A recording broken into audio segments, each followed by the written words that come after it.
This is a Dude Studios production. And hey, I'm the dude. I want to take a second to talk about the Performance Package 4.0 from Manscaped.com. It contains the Lawnmower 4.0, an all-new skin-safe electric trimmer, the Weed Whacker ear and nose hair trimmer, Crop Preserver anti-chafing ball deodorant, Crop Reviver ball spray toner, Magic Mats disposable shaving mats. It also contains 2 free gifts: the Shed, which is a travel bag to keep everything in, and Manscaped Boxers, anti-chafing boxers. Go to manscaped.com right now and use promo code HeyBartender at checkout and get 20% off your entire order plus free shipping. You can't beat that. 20% off plus free shipping. It's coming up on Christmas time. It would be the perfect gift for that man in your life.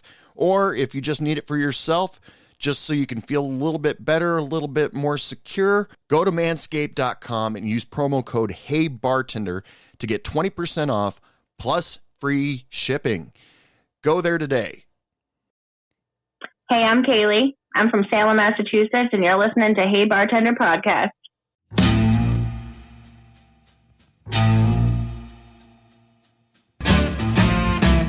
Hey bartender, pass me a drink. The reason that I'm here is I need time to think. How was your day? All the ways of the world. You know, it was amazing. I did nothing, and I'm not upset about it. You know, those days are great, aren't they? They really are. I live for them. Welcome to Hey Bartender Podcast. It's awesome to have you on, and thank you for contacting me, letting me know that you're a listener out there that works in the service industry. So, welcome. Thank you so much. I'm so happy to be here, and I love what you're doing. This is it. The episode that I was listening to, I was in tears laughing. So, I'm really happy to be here. Thank you. Well, it makes me feel really good that people are that you're enjoying it, and other people are listening to it too. So. To actually hear a review I feel good. But yes, anyway. You're doing great. But anyway, so Kaylee, why don't you tell us a little bit about yourself? So I have been in the service industry since I was like 17. I started off at Panera Bread. Then I went to like a hostess, to a food runner, to a server, to a bartender, which I still am a bartender today. And, I loved it. So I've kind of like worked my way all the way through, except for management. No, I don't want to tread those waters just yet. Mm-hmm.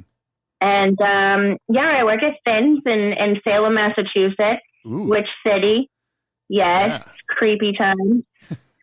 We just went through I think one of the busiest Octobers I've ever witnessed. Really? Right after the pandemic, everybody was gearing up, ready to get out, and it was awesome. So I have to ask, during the month of October on my TikTok, I did a series of TikToks of talking about haunted restaurants and bars. Yep. And I think I did one for Salem, Massachusetts, just because the name is synonymous with witches and Salem witch trials and all that stuff. Does a lot of things happen like that out there? Do they talk about it a lot? Or? Yeah, I think that's definitely like one of the main draws for coming to Salem in October. I've worked at 2 different restaurants in Salem. And I have we all know each other in the industry around here too. So we'll swap, war stories and ghost stories and, things like that. And, it is, it's pretty creepy. I was actually talking to a friend of mine tonight to, see if he had any, really creepy ghost stories. So would you remember which restaurant you did in Salem? Let's see. I was getting a lot of emails about Florida bars being haunted. Nashville, Tennessee. Seems like majority of the haunted bars that I found while searching the internet for stories were all up in the original 13 colonies. The one that sticks out to me when people ask me about, spooky places, because I get asked all the time, is Turner Seafood in Salem. Oh, That yeah. definitely is pretty well known. Rockefeller's.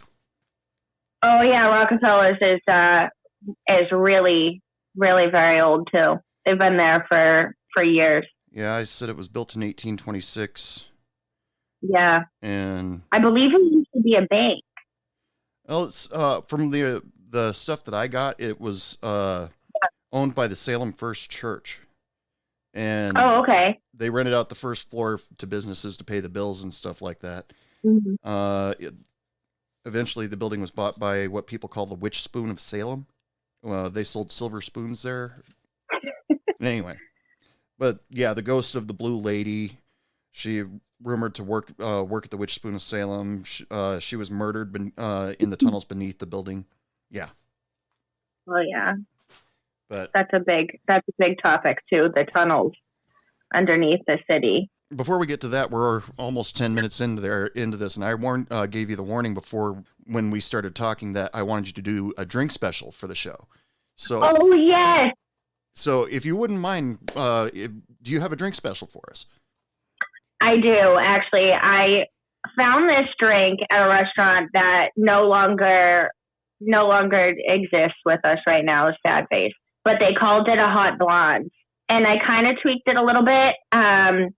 So I was going to, it's a tequila cocktail. So an ounce and a half of Ghost tequila, half an ounce of passion fruit, an ounce of lemon juice, and an ounce of simple syrup, and shake that really, really hard and throw it in a coupe glass. And that's my hot blonde drink special that I sold but changed. So what's that taste like? It's got a nice kick. It's the Ghost tequila is a habanero infused tequila. Ooh. I believe it's made in Boston. So it's got a nice, spice to it, and then the passion fruit's going to sweeten it up, and the lemon has that like citrus flavor. So you get a spice and a sweetness to it. Mm. But it's for the brave of heart for sure. That's cool. Yeah, that sounds really interesting. To have that mixture of hot, spicy, and sweet. Yeah, that would be interesting. I may have to try to find a way to do that without in a safe space because I'm a lightweight. But yes, I only recommend having two. So. Anyway, let's go start back at the beginning. You said that you've been in the service industry since you were 17. Yeah. Working for Panera, and which Panera is not. I'm not licensed to talk about them or anything like that. But so, what got you into the service industry? Was it the need for a summer job, or? Yeah, I was in high school, and I wanted a car and just to be able to buy, shoes and just things that I wanted. Mm. So, after school I would head over there, and I stayed there for a while. I stayed there for, 2 years or so. Mm.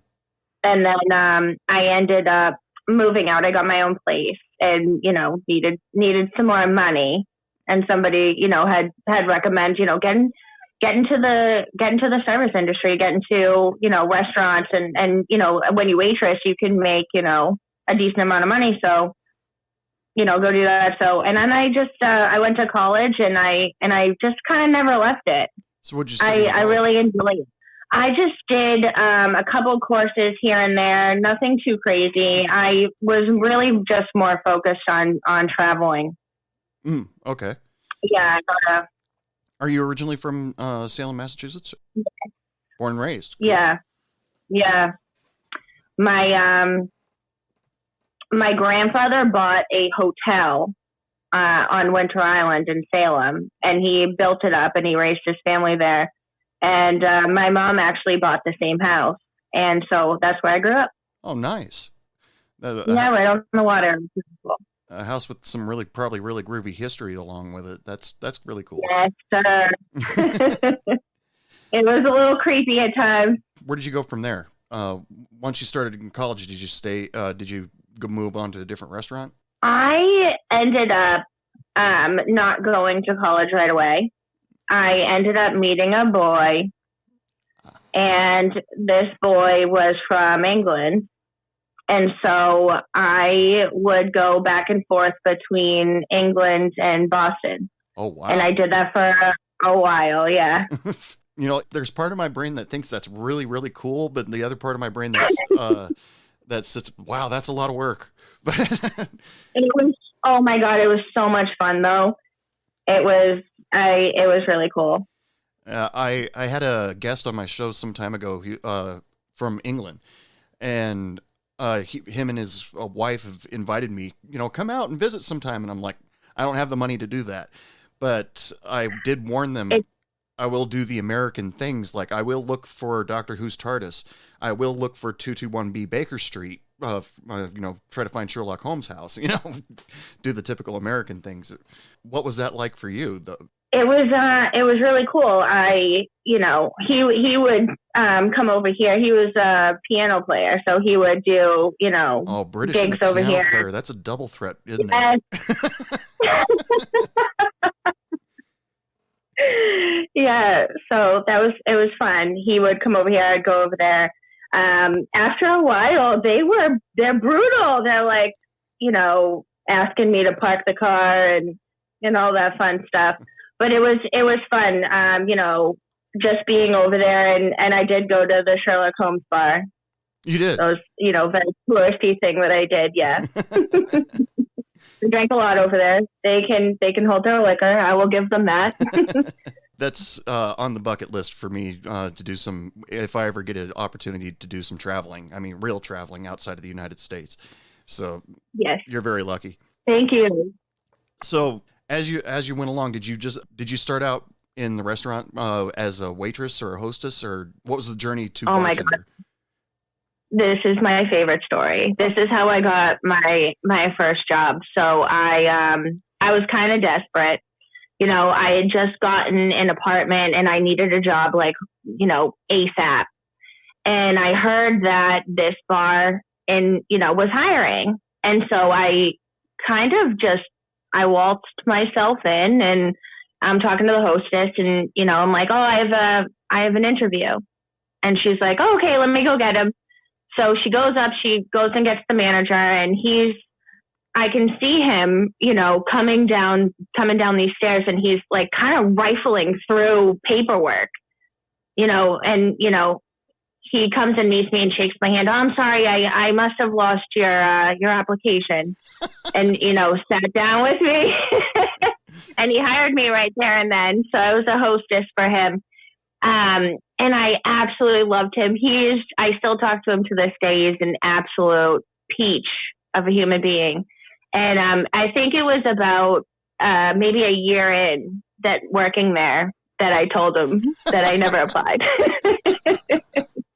That is an awesome story. He wasn't mad at me. He was like, it's cool. And then he hired me as a hostess. So I was a hostess for a little while.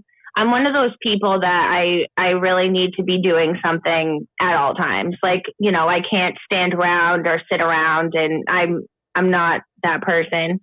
So I, moved on to running food. I learned all the table numbers in the restaurant, and then I ended up being a waitress, a few months after that. And that was cool. I ended up leaving that bar or restaurant and going to bartend at kind of like a dive bar type of place. Mm-hmm. And that was an experience. So, as you were being a server, or did you start learning drinks as you were a server, or did you learn it when you started working at the dive bar? Oh no, I would ask questions all the time too, because as I was a server on the floor, people would order drinks, and like a Cosmo, hey, not too much, Cointreau, or triple sec, and I'd go up to the bartender and be like, what's that? So as I would figure out normal drinks that people would order, I would figure out what was in them, and okay, no worries, what was in a martini glass, what came on the rocks, things of that nature. So as I was serving, I kind of picked up a little bit here and there, but I didn't really start figuring out how to make them until I was a bartender. Mm-hmm. And yeah, they threw you behind the bar and said, "Here's how you pour a shot. Yep. Have fun." Yep. Right to the wolves. Like, here you go. You can handle it. And I did. It was fun. People were nice to me, and most people were nice. But yeah, no, it was a good experience. It was mostly just like, Jack and Coke and rum and Coke, things like that, and beers. So it was a beginner's bar, so it wasn't like, super crazy.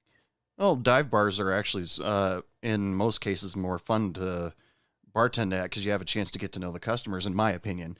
I mean, if you work for a corporate or something like that, everybody's really spread out, or you really don't have any customers at the bar. You're just feeding drinks to the servers the whole time anyway. Yeah. But it's also fun because the drinks aren't too complicated. Probably the most complicated drink you poured there was probably a Long Island iced tea. Which I did too. I gave that right to somebody else. I'm like, what's this? Why is there Coke in an iced tea? Yeah, kind of have to. There's actually no tea in there. No, it's sour mixed in Coke, and it gives it that color that looks like a tea. But that was it. That was an intimidating drink to remember. But then you can kind of just like look at your speed well and be like, okay, it's a little bit of everything. But no, it was a good experience. It was fun. Yeah, I used to set up my speed bars so that the first 4 bottles, all the whites, were the ones that I would grab to make the Long Island iced tea. That was that's how I always set it up. But when most of your drinks are just a liquor and a mixer, it's pretty easy on you. But anybody ever throw you off with a really, they call it, something like I was talking about it with somebody else, like they call it a Cape Cod. But all it is a vodka cran with a lime, or Cuba Libre, rum and Coke with a lime. Anybody try to throw you off all the time with things like that? It's a vodka soda cran, and I had a couple of customers. It's like a Kentucky Derby or a Derby or something similar like that. I can't remember the name of it, and I'm kind of like looking at them like, what? I'm not familiar. And they ended up telling me it's just a vodka soda cran. I'm like, okay, throwing me for a loop. Fine, whatever. That was fun. No, there's a couple of drinks that I never really make that I definitely I have to Google sometimes, Well, don't feel bad about that. Is a lot of customers I don't. A lot of customers, when they tell me a drink that they want that I have no idea what the hell it is, sometimes they take that as a comfort and sit back and say, well, I know he's going to make it the way I want it. So they tell you how to make it, and odds are they do know how to make it. But unless you run into those bratty kids that just turned 21 and they ask for a blended drink like a margarita or a daiquiri, and then they come up to your bar and say, is there any alcohol in this? And oh gosh, you know the feeling. I'm like, all right, I'll just hand him a bottle of Advil liquid gels and be like, I know that you don't want to do this, my dear, but just eat 2 of these right now with some water and you're going to be just fine tomorrow. I promise. There's no alcohol in this. I'm like, oh my God, you turned 21 yesterday. Yeah. Do you know what that tastes like? No. Or the ones that say, well, when I make it at home, I can taste the alcohol. Well, when you make it at home, you can use half a bottle. Oh my God. And I ask my heart goes out to those 21-year-olds because I remember being 21. Your 21 run pretty epic? It was, I feel like everybody has, they walk into like a liquor store or Total Wine, and there's always that one aisle that you can't walk down. There's always that one night you're like, oh no, I don't even want to look at Captain Morgan anymore. Yeah. Put your foot down, sir. That for me, that was, don't cringe. Don't come for me. Stoli Raz. Oh, yeah. Okay. Oh, that was the night. To this day, I won't walk down the aisle. Oh, yeah. There's everybody. Yeah. Just like you said, everybody's got that one where they can't even look at the bottle anymore because of the horrific night or morning that they had afterwards. Mm-hmm. Sometimes I'll be talking to people at the bar about it, and you know, my favorite is when someone's like, "Oh, I had a night on like Jägermeister," and I'll just be a real big brat and like go grab the bottle of Jaeger and just open. You can literally just open up the cap and just kind of walk by them and let them smell it. Remember this? Now, do you mess with your customers a lot? How do you have fun with them or tease them at all? Oh, yeah. I try to. I always try to, you know, give people a fun experience. I mean, as someone who has traveled quite a bit, I think one of the loneliest feelings is sitting in a bar, you know, kind of by yourself. You want to, like, you know, talk to the bartender or, you know, have a conversation, and they're kind of not feeling it or, you know, whatever. And I do really try from the bottom of my heart to, you know, give tourists and give people who are just visiting for a couple of days, like, my attention, and, you know, this is where you should go. This is what you should do, and like engage with them and talk to them, because it does make your trip, you know, it really does. There are places that I won't go back to because, you know, it was fun. It was amazing and stuff like that, but people make your trip, you know, memorable. They really do. And so I try to keep that in mind. Man, I'm not perfect, you know, I'm sure. not. Yeah. But yeah, no, I really try and do that. There are some really ridiculous pictures of me that I've taken with people at the bar, behind the bar, you know, so, but it's always been a really good time, especially when other bartenders come in from, you know, different parts of the country. We have a blast with them. Yeah. It's one of those pictures that was that you in a pirate outfit? Oh yeah, that was Halloween. Yeah. Okay. I had to do my research on you, so don't. Just, you know, general warning: don't ever bartend with a corset on. Well, that's not going to be a problem for me, but that's, you know, yeah. You know, just in case, if you can share that information, do it. It was bad. All right, ladies, you heard her. and some guys probably needed to hear that too. So we got to be, you know, equality. You know, I have a couple friends who dress up as women every other year. Mm. And on the off year that they're not dressing like women, people get upset. Like, I thought you were going to be, you know, Madonna, you know, this year. What's going on? They come back to Salem, they find him, and they get bummed out that he wasn't a woman this year. You know, no, it's funny. Yeah, mini skirts, like the whole nine. Oh, see, well, both ways. See, for Halloween, the when I was a bartender, I think the best thing I did a couple of Halloweens in a row was wear a tuxedo because the boss asked us to. And working in a tuxedo is not comfortable. When there's tons of people in there, you're pouring drinks, it's really hot. Yeah, I didn't enjoy it much. No. I did. I was listening to Christina Dean. Yeah. You had interviewed her before me. Okay, I absolutely loved her, and she had her eyeball, like, you know, an eyeball falling out. I could see the picture. I thought about doing that and just kind of like shaking my head a little bit and having the eyeball kind of like dangling around, maybe drop it in someone's drink. You know, really cool. I wanted to do some kind of like gory stuff, but I mean, I don't know if I could have worked like that for a while. Yeah. One of the Halloweens, the boss said you can dress up for Halloween, but you can't dress up in anything that you can potentially trip on or anything like that. And my bouncer, I made some kind of reference to a porn star, you know, so I guess I can't dress like him. And I'm like, I guess not. Was it Ron Jeremy? No, John Holmes. Ron Holmes, I don't know who that is. Yeah. Way back. My Google history is going to be questionable now. But yeah, he just made an offhand joke about, oh, I guess I can't dress like John Holmes. And, all of us that knew who John Holmes was, we started giggling, but.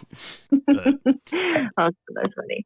I was just, in terms of, he didn't want customers dressing up as porn stars? No. Or you guys? My the bartenders? My bouncer wanted to dress like a porn star, but. Oh. Oh, gotcha. Okay, that makes more sense. Okay. Now since we're a month away from Halloween now, but Halloween's a pretty big deal in Salem, the way you talk about it. Yeah. Now the problem that I had when I was bartending on Halloween night is people would come in costumes and they would have something that completely obscures their face, and they're still trying to hand me their ID. And I'm sorry, whoever you are, but I don't know this is you. What do you do about that? Yeah, you should have thought about that before you did a full face. I can't remember. Luckily I didn't have anyone this year that, was like fully covered where they couldn't like take their mask off or anything. But yeah, no, I have turned people away for that before, just you gotta protect yourself and cover your bases there. You never know. Yeah. I feel like the bigger problem is like IDs not scanning too, or like expired IDs from like your sister's cousin's aunt, or that you kind of look alike. You're like, I'm just gonna slip this real quick. I'm like, I don't think so.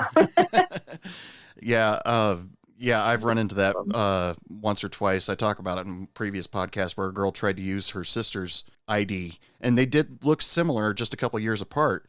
But my friend Shannon, who was bartending with me, she got a hold of the ID and she goes, "Oh, Shannon, this isn't you." Because I know Shannon. She was in here last night. And because they both had the same name and they bonded on that.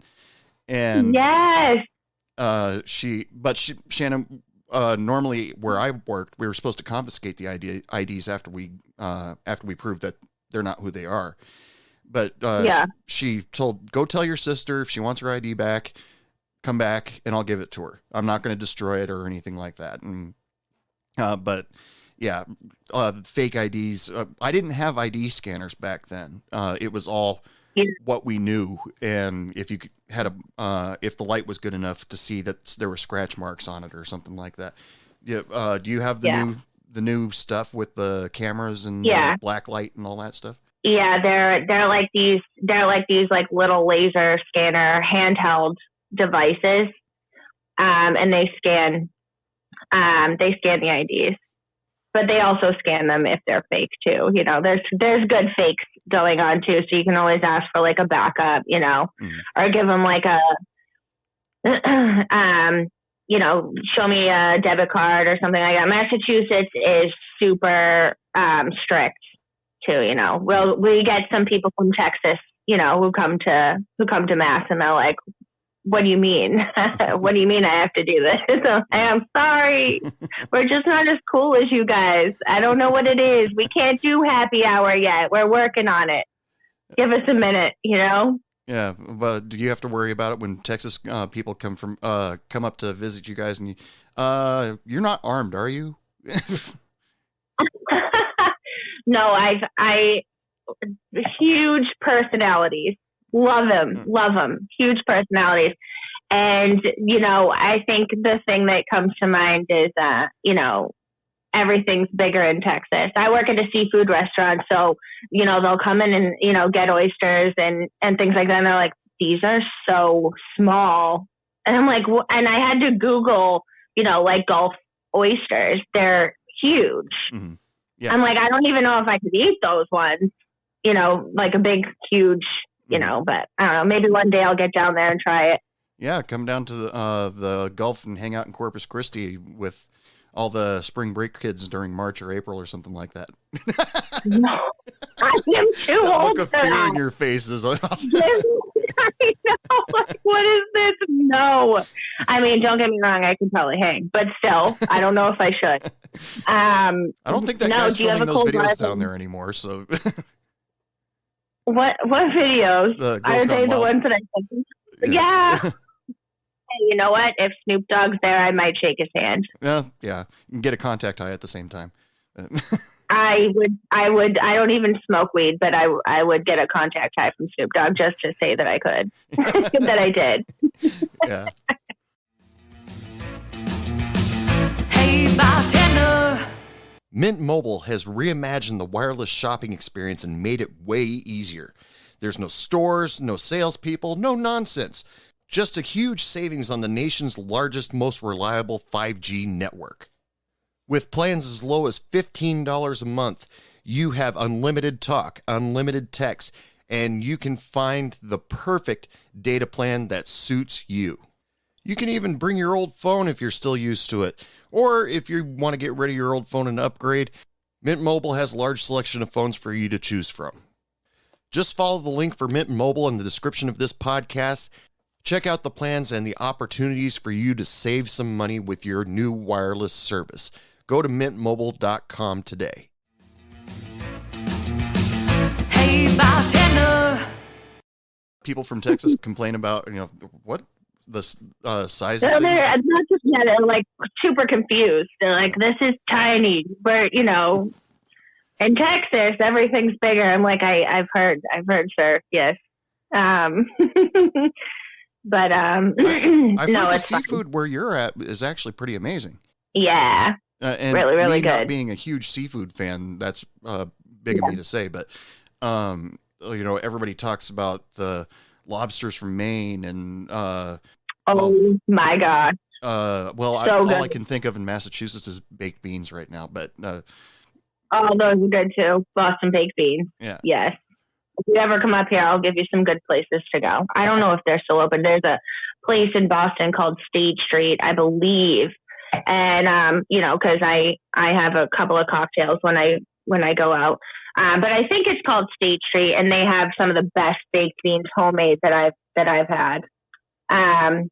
But yeah, no, it's hilarious. I should actually videotape myself and put it on YouTube on how to crack a lobster. Yeah. Like the best way to like break open a lobster. People who have never had one before will come in and they'll get one, and the look of fear, like the fear of God, is just, how do I eat this? I'm like, relax, take a deep breath. I got you covered. Don't worry about it. It's gonna be okay.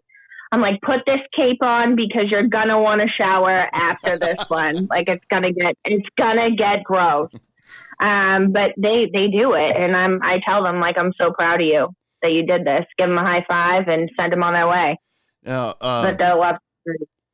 Now, if I were to come out there and eat seafood, which I do once in a while, but you'd have to point me in the right direction because I tend to think my safe spot is anything deep fried, and deep fried shrimp. You want to take a long nap after. Yeah, but I've never had lobster myself. But all right, if you come out here, I'm taking you out. You gotta come out with me. We'll take you to the craziest dive bars. We'll go get you some lobster. It'll be great. Well, We'll do like a whole tour. I'll trust your instincts then, or your experience, actually, I should say. Yeah. But no, if you want really good seafood, come to Finn's. We have really good stuff.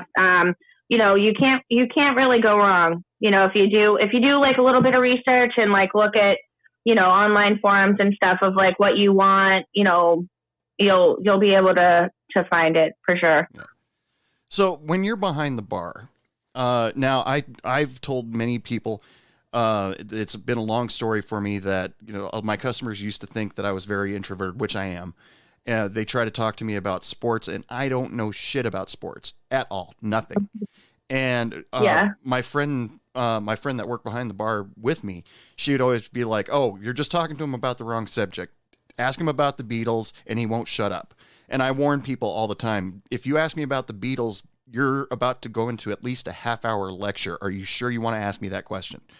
And what are your subjects that you like to, because everybody expects the bartender to be kind of chatty or talk about something. What are your subjects that you like to talk about? I really will just kind of feel the person out, I think. I am a weirdo, and I love to see what people's responses are. So I'll kind of like mess around with them a little bit and see if they think I'm funny or annoying, or they're like not into this, or, you know, just try and get them laughing. I think one of my go-to questions to ask people is, if you could be any animal, you know, what would you want to be? Or give them like a, you know, would you rather be like a dolphin or a bird? You know, and kind of see what they say.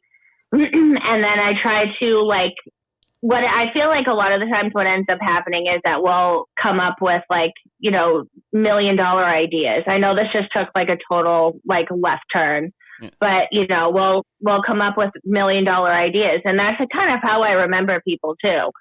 The other day, me and myself and a customer that, you know, was there that day, she's, you know, complaining about hangovers. And I'm like, all right, we gotta come up with like almost like a White Claw idea, but Pedialyte and vodka. Pedialyte and vodka. Yes, it's gonna totally get rid of the hangover, or hopefully, fingers crossed. But you know, just like random stuff, like just random stuff. There's no rhyme or reason to anything that I talk about, I guess. No, that's fun stuff to talk about. I mean, you get the electrolytes and you get the buzz at the same time. It's a great idea. What was it? The coffee flavored beer, stay up and get drunk all over again, or something like that. It's like an espresso martini. Raise your hand if you've been victimized by an espresso martini. You just, you know, for me, when I drink those, it's like I'll wake up at 4:00 in the morning with my heart pounding and I will not be able to go back to sleep again. That's what that beer reminds me of. Yeah. Doesn't. Just bad. But some people, with all the microbreweries that are popping up everywhere, you got different flavored beers and all that sort of, how many taps does your bar have? We have 9, I believe. We have 9. So we'll keep the basics, you know, Bud Light. We have Guinness on tap, which is actually kind of cool. I haven't seen that. We have Sapporo on tap too, because we sell a lot of sushi. And then just a rotation of, you know, local IPAs. Sure. And, you know, pale ales, things like that, whatever is, you know, is wanted, I guess. Now, do you also agree with that famous meme where you have to rattle off every beer that you have on tap and all they do is order a Coors Light? Heck no, man. I throw them a menu. I'm like, you let me know if you have any questions, my dear. You need some readers? I got your back. But no, I'm not gonna, I can't. I have a huge bar. If I did that for everybody, I'd be weeded out of my mind all the time. Yeah. Yeah, I made that mistake when the bar that I worked at had 15 taps, and Oregon has a lot of microbreweries, and so okay, Bud Light, Coors Light, Mirror Pond, you know, just name off all of them, and then I'll have a Coors Light. Yeah, right. And you know what? Good for you for memorizing all of those. No, I didn't memorize. Good for you. I didn't memorize. I turned around and looked at the bar and read off the taps. Oh, you did? Oh, good. That's funny. No, they're, for a lot of things, I have the memory of a goldfish. They're, 15 different beers, and maybe 3 or 4 of them rotated out on a monthly basis. There was no way in hell I was going to remember any of that. Yeah, remember all of that. I hear you. Yeah, no, I think I tried to put a piece of paper on the side of the beer taps this year and do a tally mark for every time I made a Shipyard pumpkin with a rim. What's that? It's pumpkin beer. Mm-hmm. It's like huge. It's really popular here in October. It's, you know, pumpkin flavored beer. It's really good. It's like, you know, got a nice cinnamon flavor to it. And we'll put caramel on the rim with cinnamon sugar. Ooh. And they're like hot cakes. Oh, yeah. Every time you leave work after, you know, a Saturday shift, you are covered in everything sticky. Everything. That's I must have made like 1,200 of those this year. I was like so bummed out I gave up on it, but yeah, going home sticky is awful. But I mean, Bart, it's better than having tequila in your shoe. Okay, there's got to be a good story with that. Oh, it's I'm a messy girl. I'm a messy girl. I'll be shaking a margarita. I'll turn around and look one way, and the cup will go flying somewhere. Ice is everywhere. And next thing you know, I'm covered in strawberry puree and tequila. I'm scared that one day I'm going to get pulled over, and the cop's just going to be like, "Miss, I'm not even going to give you a sobriety test. Like, just you're getting in the back because you just reek of booze." Like, no, you don't understand. I used to live in fear about that too, because I gave it up after a little while because I felt like it was a waste of time. But flair bartending, and I tried to do the bottle flips and stuff like that, but every once in a while I'd flip the bottle the wrong way and get this streak of vodka straight across my chest, or whatever I was pouring. And I was thinking, I'm going to go home reeking of alcohol, but I haven't had a drop tonight, Yeah, irrational fears of the police. Yes. Can you still do flair? A little bit. Every once in a while, at my job, I'll pick something up and then spin it around in my hand. But I wasn't great at it. I mean, I've seen some flair bartenders that are that it's almost a superpower. But But I never did flair bartending just because most of the people were like, "Can I just get my drink? Thanks for the show, but I just want to go get back to my pool game." Do you try any of it? No, I feel like, and I could be wrong, and come for me if I am wrong. I'll, message me, whatever. My hands are small, and I look at, my coworkers can, they're pretty talented with, things like that. But their hands are double the size of mine, and I feel, like I can't grab, multiple bottles or flip things over and catch it and, whatever.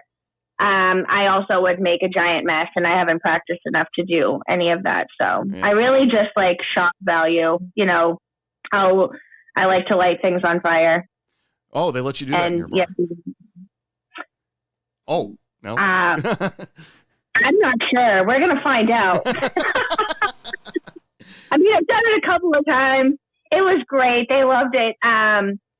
But yeah, no, I won't do it unless, I feel like they're not going to light themselves on fire.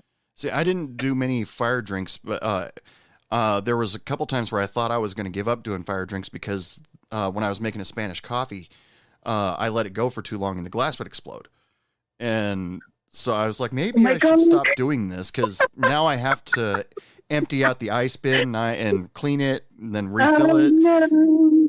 But Saturday night at 8:00, you're going to empty the ice bin. Yeah. Oh, no. That's bad. And it's hot, too. That's terrible. Yeah. But now, I've been asking this to people a lot that come onto my show. How often do you have to, do you hear the phrase, "Why don't you get a real job"? Oh, God. I don't really put up with stuff like that. I kind of,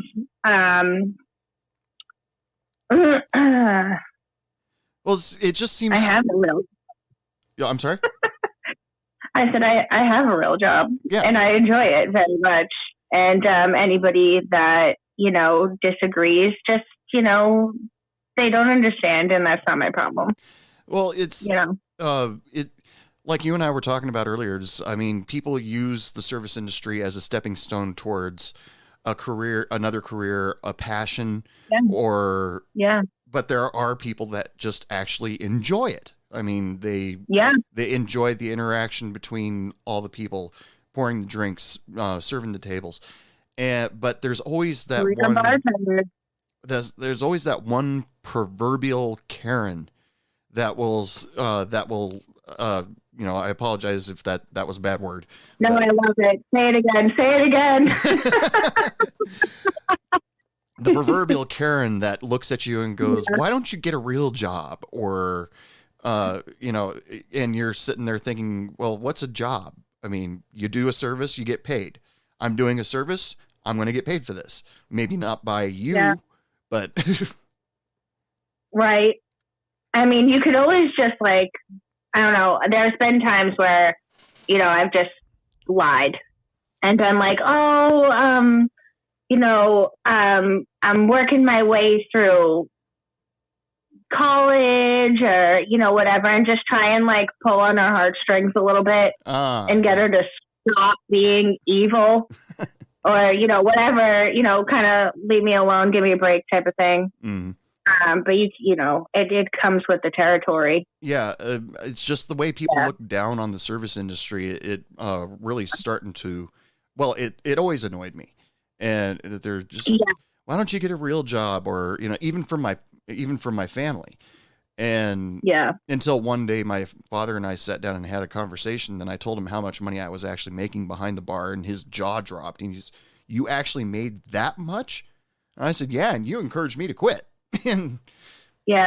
I feel like with a lot of people too, who are in this industry, you know, I mean, not so much with the pandemic happening and all of that, but, you know, and a lot of people left, a lot of really good people left, you know, and kind of there's new people, you know, coming in, at least in Massachusetts. But it's hard for people to leave because wherever you go, you always start at the bottom, you know, so a lot of people will work 2 jobs because it is hard to give the money up. You know, and I mean, honestly, like you work nights and weekends and things like that, but it's like, I try and always have a good time too. So it's kind of like a lot of, especially moms will tell me all the time, oh, I use it as my night out away from, you know, the kids, and like, this is my time to socialize, you know, things like that. But, you know, I think it should be a requirement for humanity to work a year in the service industry, period. See, I was saying 6 months. Yeah. I mean, that would change a perception of what we do and how hard we work. Yeah. You know, we bust our butts. Yeah. We really do. And there's a lot of stuff that habits that you can pick up from working in the service industry, of like customer service, following procedures on making food or making your drinks. How could you balance a tray full of drinks that you're about to bring out to a table? I don't know, but there are tons of things that you can learn and perfect just by working in the service industry.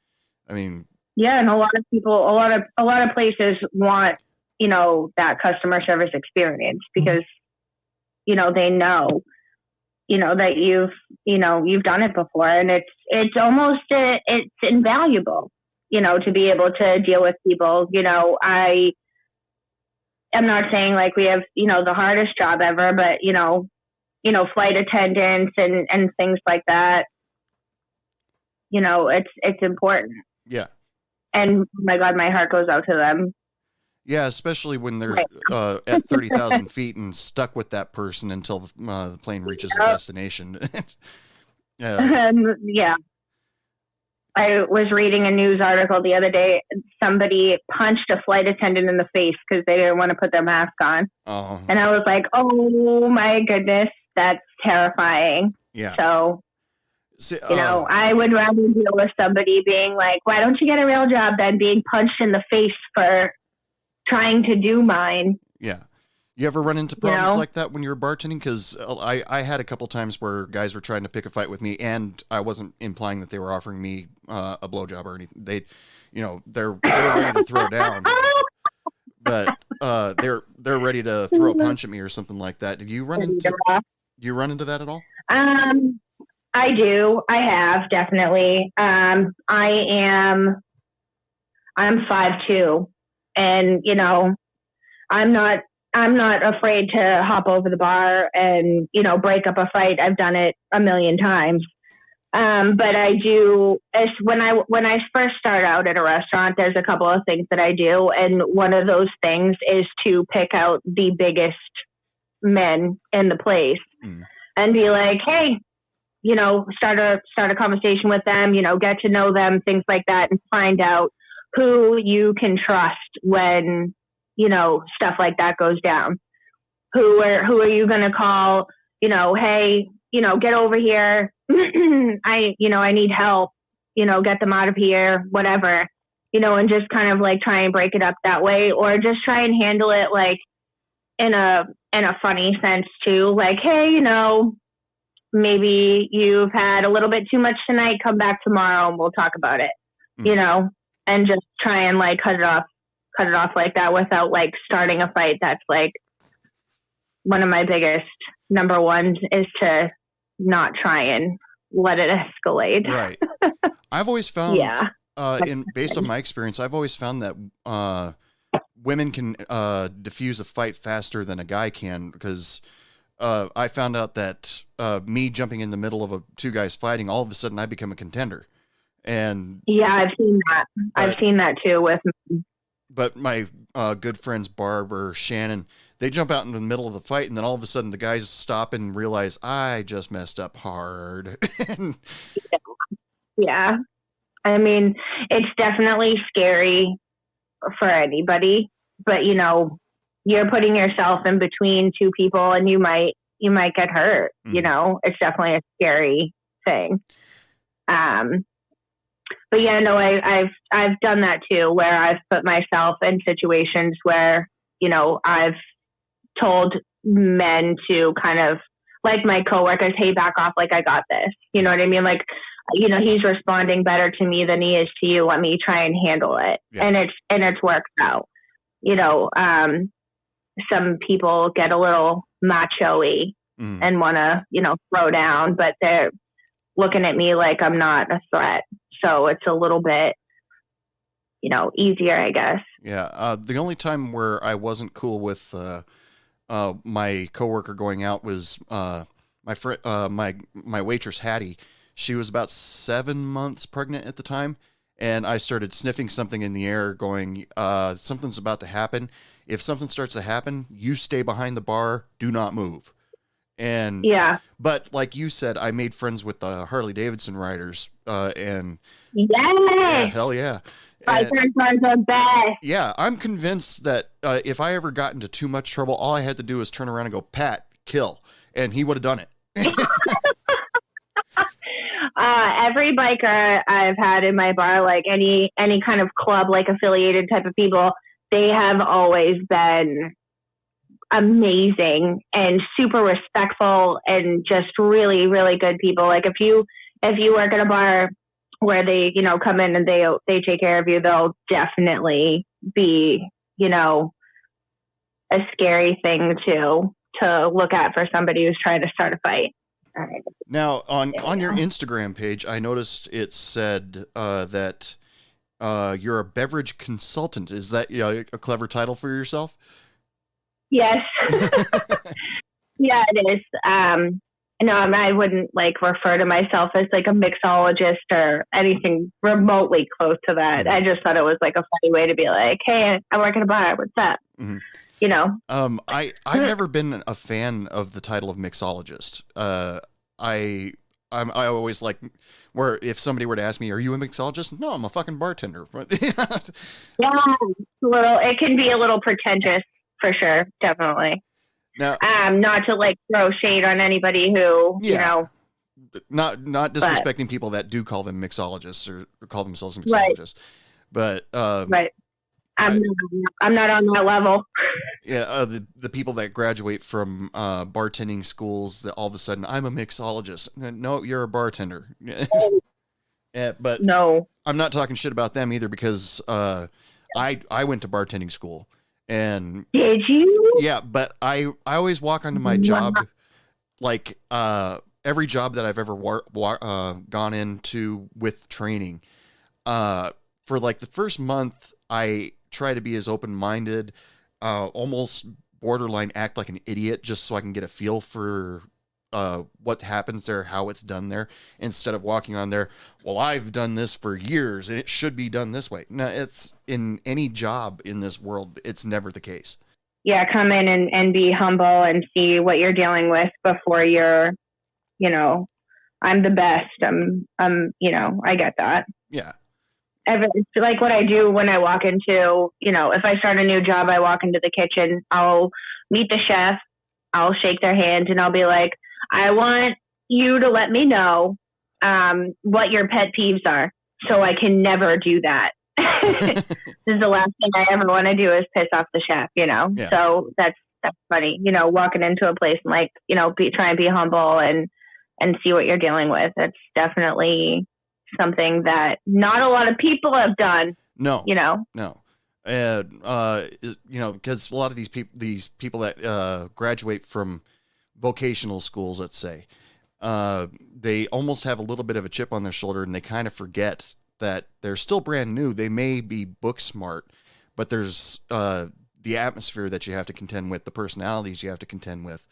And I was lucky. The person who taught me at the bartending school, she had been a bartender for 30 years. She bartended small bars. She bartended big bars. She bartended casinos. And she concentrated mostly on customer service. She goes, I'm going to teach you 100 drinks. You're going to probably remember 10 of them when you graduate from here. But customer service, that's what she loved to teach. So yeah. And I love that, because I feel like a lot of the time, at least in my experience, you are kind of thrown to the wolves a little bit, unless you're, at a corporate place or something and they're kind of trying to micromanage you. Not a lot of places that I've, in my experience, have been like, this is how you handle this type of situation. This is how you de-escalate, a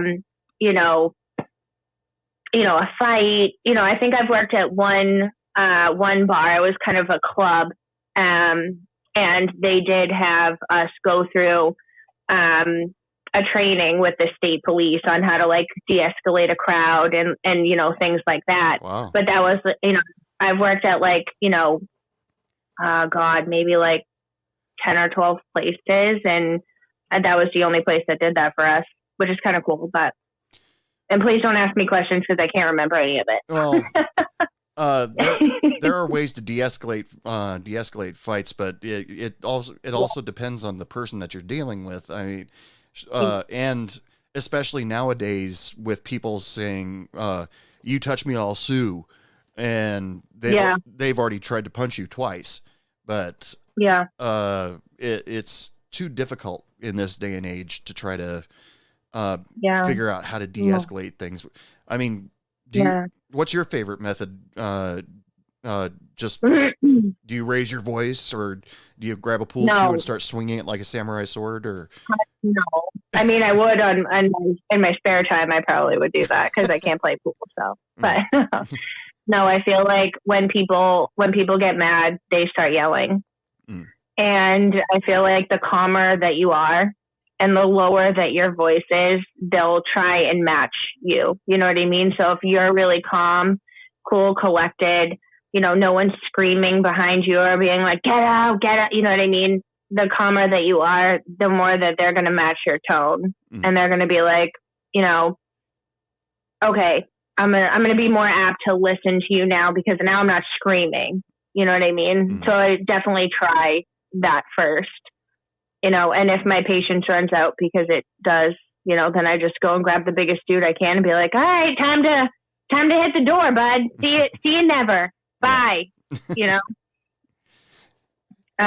no, I definitely try first for sure. Another question. Have you seen a really nasty bar fight? I'm sorry?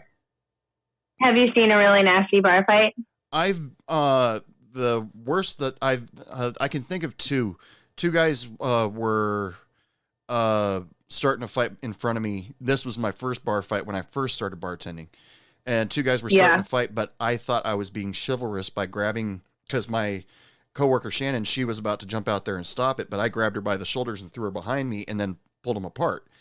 And that was before I realized, oh wait, she could have done that way faster than me. And, my face wouldn't hurt right now, but, then there was another two guys that one guy used a racial slur towards the other, And so he decided to start throwing punches, and I jumped out there, grabbed the little guy, tossed him off to the side, and looked at the guy that was throwing the punches, and he just got this look like, I just messed up, because he was a long-time customer for me, and I had to 86 him because of it, because you get in a fight in the bar, you're gone. I don't care. Yeah. I don't care how long you've been a customer. But yeah, the best fight I feel ever like saw. I feel like a lot of guys fight over women. Like most of the fights I've seen are because of a woman or over a woman. Yeah, I'd have to agree with you. And I'm like, crazy. There was one guy I remember. Go ahead. There was one guy I remember. He got mad that guys were constantly approaching his girlfriend, who's sitting at the buddy bar next to the pool table that he was playing at, and and he and I were decent friends, and I said, well, maybe you should quit playing pool for a little while and pay a little attention to your girlfriend, and guys would be less inclined if you're nearby to approach her, because she's a really pretty girl, but he's just like, oh. And I was like, you're kind of ignoring her when you feel like you have to play pool constantly whenever you come here. Yeah. And he's like, oh, it didn't help, but he didn't. Yeah. But it rang the bell for a second for him. But I used to work with this woman. I love this idea. I just remembered it, but she's gorgeous. Absolutely beautiful and single, but not looking for anybody. You know, she didn't want a boyfriend or anything. She's, you know, out here living her life and doing her thing. And she went out to like a Claire's or like some sort of like, you know, little jewelry store and got a fake engagement ring. And she would wear that every time she worked, just to be like, when guys hit on her, she'd be like, oh, by the way, I'm engaged, and make up a different story almost every time they would ask about him. Now, I've seen that backfire on women, because there's some guys who lack the morality to realize, oh, I better back off. And they still try to pursue it. Does that ever backfire on her, or does it work? Not that I know of. I mean, I know that she would have like a story that she would tell, you know, that she had already like thought about, just in case like there were, you know, multiple questions and things like that. But I think, you know, a lot of the times, like if it just got to be too much, she'd just kind of walk away and let him cool it for a little bit. Yeah. Yeah. Say, let him think about it. My husband's a Marine sniper. We got out of the car. He disappeared. I guess he'll be here in a few minutes. Exactly. You know, funny little things that you can do just in case. You never know. I mean, I know, myself included, you know, I've been followed home before. Mm-hmm. You know, people have, you know, followed me to my car and, you know, followed me home and things like that. And it's like, it's crazy. You really, and I stress this on like the new people that, you know, come in that have never worked in the industry or whatever, but you know, make sure that you take care of yourself and that you walk with somebody. If you park in a parking garage or whatever, you know, stay with your buddy and, you know, make sure that you take care of yourself, because you never know who's coming into that bar. Yeah. That was kind of the thing when I was bartending. We all walked out at the same time. After closing, you know, if your shift ended at 10 o'clock, we would keep an eye on you as you're walking through the parking lot, but the two bartenders, the two servers, and the bouncers, we'd all walk out at the same time. Never got bothered. Yeah. But that was something like on my nights off, every once in a while, I'd go and visit my friend Shannon and just hang out and help her clean up the bar, and then I'd with the intention. I was bored. You know, I wasn't doing anything that night. That's so nice. And plus we were really good friends, but I would that would almost inevitably end up either going to Denny's and having breakfast at 3:00 in the morning, or going over to her house and she says, you want a grilled cheese? And she made these awesome sourdough grilled cheese sandwiches. But yeah, that's how our relationship pretty much built up, because, you know, we're constantly watching for each other and walking out, you know, at the same time, just so we're all safe. And So what's your words? You just said to, use the buddy system. How do you stay safe in your bar? In my bar? Yeah. I have this cool little sign that like flips down on my forehead sometimes, and it sometimes it says "fuck you," and just kind of like sending a pretty clear message, like, "Hey, I'm not interested," in any of that, like in terms of like people hitting on me or things like that, and like staying safe, and just making sure, like, I'm walking out with somebody else. Yeah. And, covering spaces.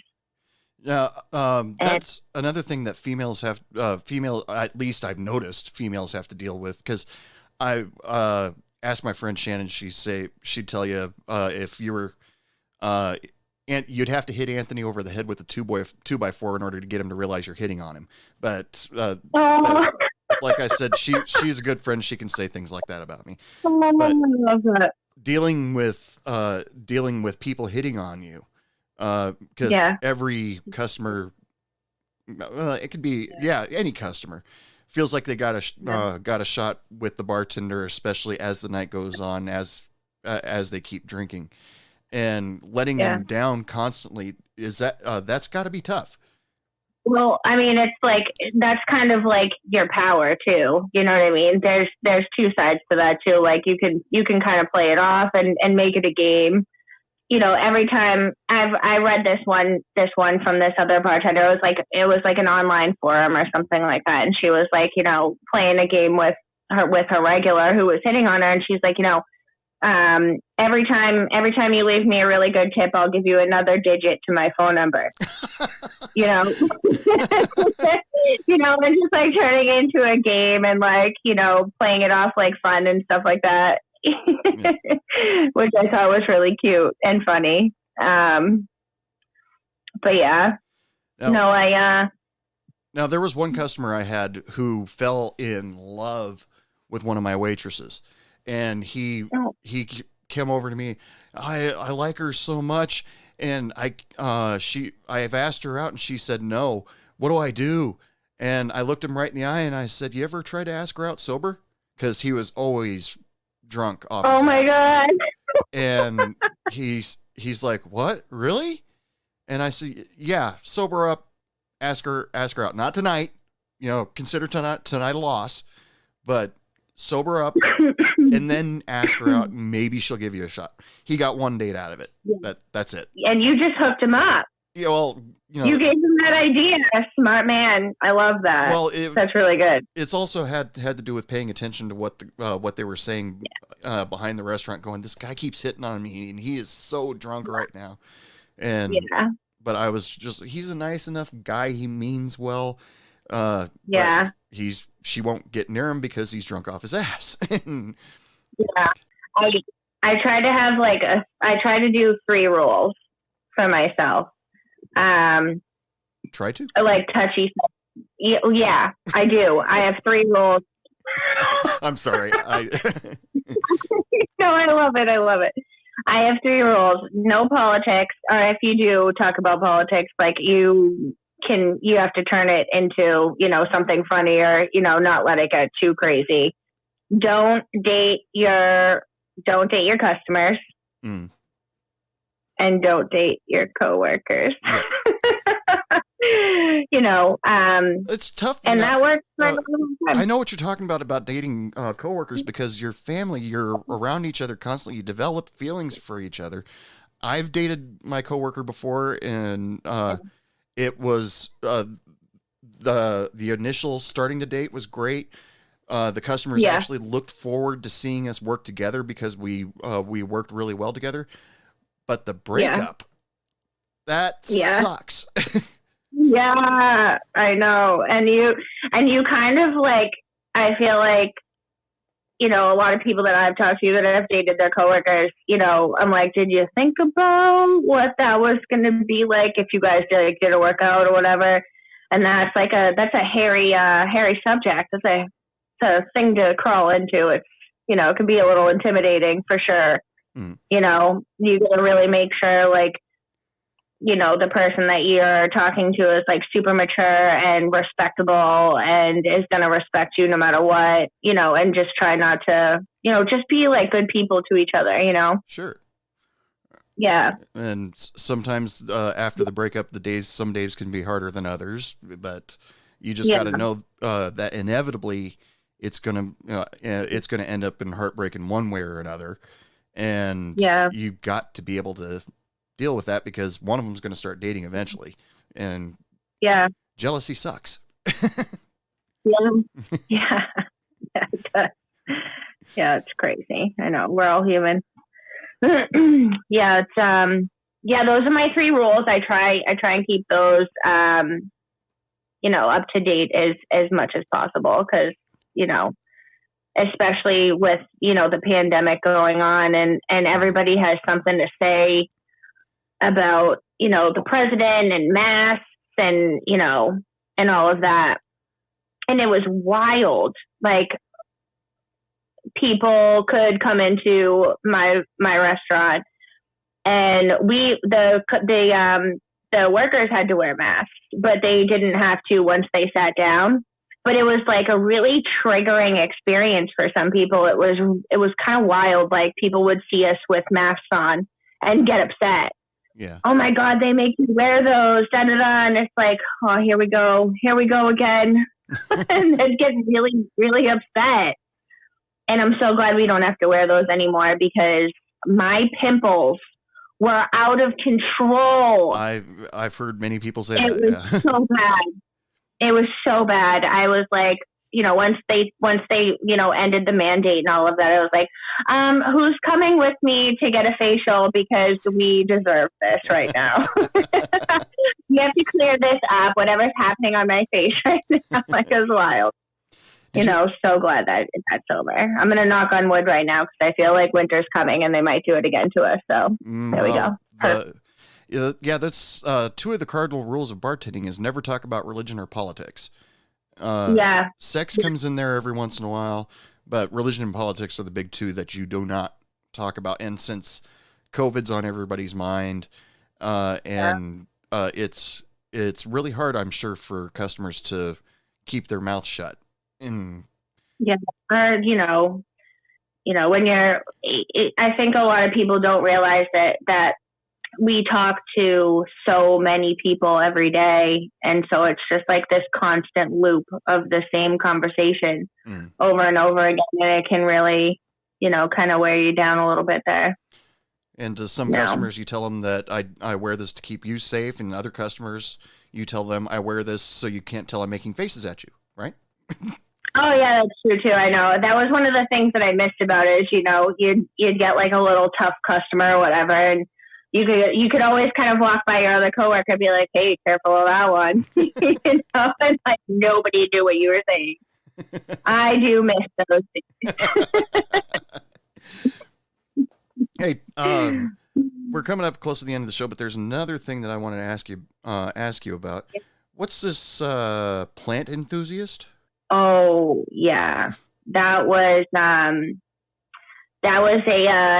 hobby that I had picked up, you know, when the whole entire world shut down. I don't know what happened to me. I don't know what came over me, but I started collecting so many plants.